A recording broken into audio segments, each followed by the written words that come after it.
বিএনপির মহাসচিব মির্জা ফখরুল ইসলাম আলমগীর বলেছেন, মানুষের ধারণা সরকার নির্বাচন আয়োজনে দেরি করার চেষ্টা করছে। সংস্কার একটি চলমান প্রক্রিয়া, এজন্য নির্বাচন থেমে থাকতে পারে না। বিএনপি সংস্কার চায়, তবে দীর্ঘকাল অনির্বাচিত সরকারের কাছে ক্ষমতা থাকুক তা চায় না।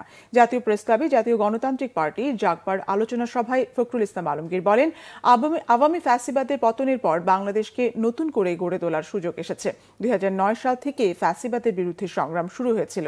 2016 সালেই বেগম খালেদা জিয়া ভিশন 30 নামে সংস্কারের রূপরেখা দিয়েছিলেন, যেখানে একজন ব্যক্তি দুইবারের বেশি প্রধানমন্ত্রী হতে পারা, জুডিশিয়ালি কমিশন, হেলথ সার্ভিসের কথা ছিল।